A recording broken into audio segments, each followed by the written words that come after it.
Şu canavar. At adamның kanat deydi ғой, at adamның kanat deyilеді Қырғызда. At minген Қырғыздың жігіті чирақ болады, шамдағай болады.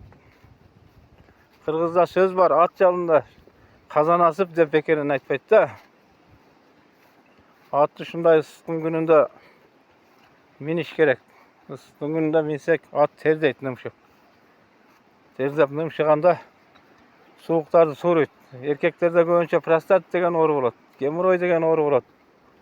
Ошол геморрой, простатмен ауырғандарға өте пайдалы.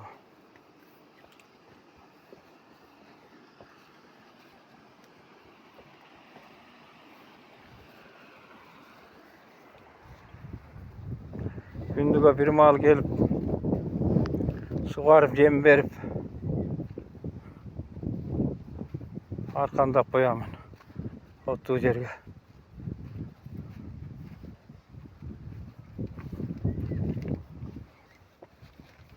Массаж болады да, бұл атты жайдап минсеңер.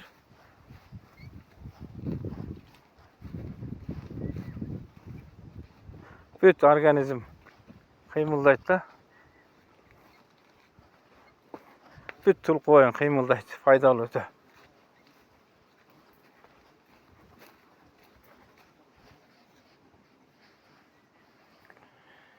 Мына бұл жағында Арсланбап айыл аймағы, Көгалма деген айыл. Мына керемет жерлері, қос, ауасы таза, аққан сусу, тоқойы менен ашық бұл жерлер. Қандай ғана керемет қос жерлерде жашап атат бұл жердегілер. Шундай жерде жашатқан, шундай қос жерлерді көргізген Аллах Тағалаға чексіз мақтаулар болған болсын. Марсель инибиздин туылып өскен жері айылы болады бұл жер. Мына ушу тушта Марсель инибиздин айылы.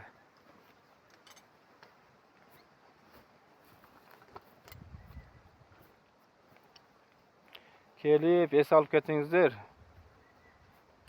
Келіп ес алып кетіңіздер.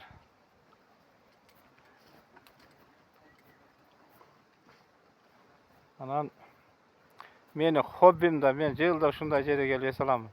Себеби мен тага жұртым ушул жерде, кайын жұртым ушул жерде. Келіп бекер жатпай кол кабыш кылып, мынтип ат багышып, эми бекер жатып берсең да болбойт да.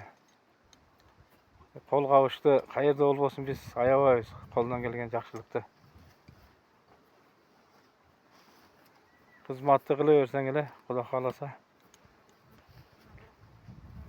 жерде калбайсың.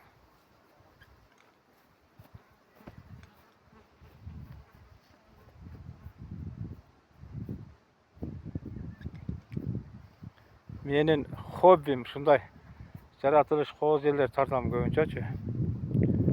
YouTube баракчам бар, YouTube баракчага жүктөймүн, катталгандарга Аллах Таала ыраазы болсун. Дагы да катталып кетиңиздер, силерден сураныч оорлук деле келбейт. Эч кандай оорлугу деле жок. Катталып коюңуздар.